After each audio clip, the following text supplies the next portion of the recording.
আসসালামু আলাইকুম এভরিওয়ান, কেমন আছেন সবাই? আশা করি দেশের যে যেখান থেকে দেখছেন সুস্থ আছেন, ভালো আছেন। আলহামদুলিল্লাহ, আমরাও আল্লাহর রহমতে সুস্থ আছি, ভালো আছি। এই তো ফজরের আজান দেওয়ার পর ঘুম থেকে উঠে নামাজটা আদায় করে তারপরে ভাবলাম যে আজকে আর শুয়ে থাকবো না। অনেক দিনই চিলেকোঠার রুমটা পরিষ্কার করা হয় না। এই তো যে কথা সে কাজ, চলে আসলাম ছাদের চিলেকোঠায়। এখানে এসে আমার একটা বেডরুম আছে, একটা কিচেন, একটা ওয়াশরুম। এখানে পুরাতন ফার্নিচার দেওয়া আছে, পরে হয়তো এই রুমের ফার্নিচার নতুন করে তৈরি করব সেই আশা আছে। বাকিটা উপরের আল্লাহর ইচ্ছা, ভাগ্যেই থাকলে হবে, সবই আল্লাহর ইচ্ছা। যাই হোক, যেটা আছে আলহামদুলিল্লাহ। এই তো চলে আসছি ছাদে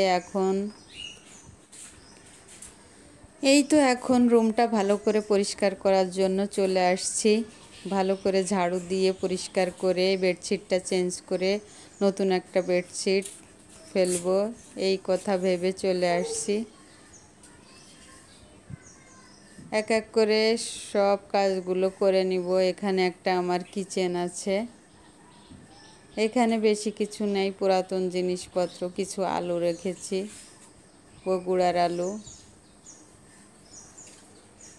এখানে আমার একটি আলগা কিচেন আছে, ওই যে মাটির একটা চুলা, সেই চুলাটায় আমরা পিকনিক করি মাঝে মাঝে। এভাবেই আমি রান্না করা হয় না মাটির চুলায় সেরকম, মাঝে মাঝে পিকনিক করার সময় রান্না করা হয়। যাই হোক, আমি এই টিনের শেটের নিচেই এই টিনের ঘরটা তৈরি করে রাখছি। আর এখানে মরিচবাতিও আছে। রাত্রে যখন ভালো লাগে, গেস্ট আসে, কি ঈদের সময় কোনো অনুষ্ঠানে অকেশনে, ওগুলো জ্বালানো হয়। আসলে ভালো লাগে, এই কারণে সব কিছু গুছিয়ে এভাবে রাখতে আমার খুব পছন্দ হয়। যেখানে যাব সব কিছুই গুছানো থাকবে। ওগুলো ব্যবহার করি বা না করি, মাঝে মাঝে তো করি, কিন্তু সবগুলো আমার গুছানো থাকা চাই। যেখানে যখনই মন চাবে তখনই আমি ওগুলো হাতের নাগালে যাতে পাই, সেই কারণে আমি এভাবেই গুছিয়ে রাখতে বরাবরই খুব পছন্দ আমার, গুছিয়ে থাকতে খুবই পছন্দ লাগে। যাই হোক, এই তো নতুন করে এই ছাদের রেলিংটা দেওয়া হয়েছে, আপনাদের সঙ্গে এর আগের ভিডিওতে শেয়ার করছি। মাশাআল্লাহ, গাছে অনেক আম হয়েছে, ফুলও হয়েছে, সব কিছু মিলে এই তো ছাদে আসলে এতই মনটা ভালো লাগে। এখন সকালবেলা সবাই ঘুমোচ্ছে, আমি ছাদে এসে আপনাদের জন্য একটু ভিডিও করে নিলাম। ভালো লাগা থেকে আপনাদের কাছে শেয়ার করি। এই তো অনেক কষ্ট করে এগুলো পরিচর্যা করতে, আসলে অনেকই কষ্ট হয়। নিজ হাতে সব কিছু করি, আমার কোনো হেল্পিং হ্যান্ড নাই, তারপরেও আমার এগুলো করতে অনেক ভালো লাগে। সেই ভালো লাগা থেকে আপনাদের কাছে শেয়ার করি। এইটুকুই নতুন করে রেলিং করা হয়েছে এসএস পাইপ দিয়ে। আমার গাছে মাশাআল্লাহ অনেকগুলোই আম হয়েছে, দেখতে অনেক ভালো লাগে।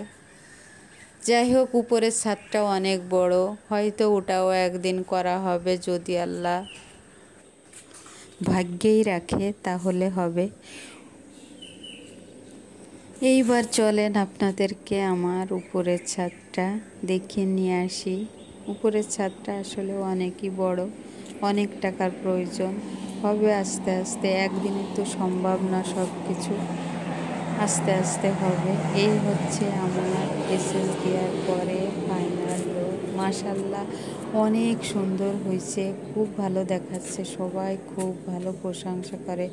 সবাই বিকালে এসে এখানে ভাবিরা আড্ডা দেয়, গল্প করে। যাই হোক, আম মাখায় খায়, অনেক মজা হয় বিকালে। জামরুল গাছে জামরুল হয়েছে, সেগুলো পেড়ে খাই ছাদ থেকে। আসলে বিকালটা প্রতিদিনই অনেক আনন্দে কাটে। এই হচ্ছে আমার উপরের ছাদটা। এখানে কিছু ফুল গাছ আছে, ফলের গাছও আছে। এখানে একটা পেয়ারা গাছ আছে, কিছু ফুলের গাছও আছে, সব মিলিয়ে লেবু গাছ আছে। মাশাআল্লাহ, পেয়ারা গাছে অনেক ফুল আসছে, পেয়ারাও হয়েছে। এখানে মরিচ গাছ আছে, বোম্বাই মরিচ গাছ, এমনি মরিচ গাছ, সব মিলিয়ে টুকিটাকি অনেক গাছই আছে। যাই হোক, এখন আমি বাসায় চলে যাব, যে বাসার যত কাজ আছে রুমগুলো পরিপাটি করতে হবে, কিচেনটাও পরিপাটি করতে হবে, তারপরে আবার দুপুরে রান্না বান্না করা লাগবে। এই হচ্ছে আমার লেবু গাছ, মাশাল্লাহ সুন্দর ফুল আসছে, ফলও হয়েছে, মানে লেবু হয়েছে।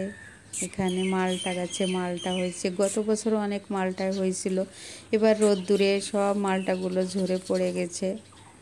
এখানে 2টা মালটা বড় হয়েছে আর বাকিগুলো সব ঝরে পড়ে গেছে। যাই হোক, এখন আমি রুমটা ঝাড়ু দিয়ে চলে যাব বাসায়, যে বাসার দৈনন্দিন যে কাজগুলো আছে সব করে তারপরে আমি দুপুরে রান্না বান্না করে নেব। এভাবেই প্রতিদিন টুকিটাকি কাজ করতে করতে সময় চলে যায়। সব কিছু তো আর ভিডিওতে দেখানো সম্ভব না। যাই হোক, অল্প কিছু আপনাদের সঙ্গে শেয়ার করলাম। এই তো এখন ঘর ঝাড়ু দিয়ে তারপরে আমি উপরের ছাদে গোলাপ গাছ পরিষ্কার করছিলাম, ময়লা হয়েছে, সেটাও একটু ঝাড়ু দিব, দিয়ে বাসায় চলে যাব। আর আমার ভিডিওটি যদি কিঞ্চিত ভালো লেগে থাকে প্লিজ একটা লাইক দিবেন। সবাই ভালো থাকবেন। আসসালামু আলাইকুম।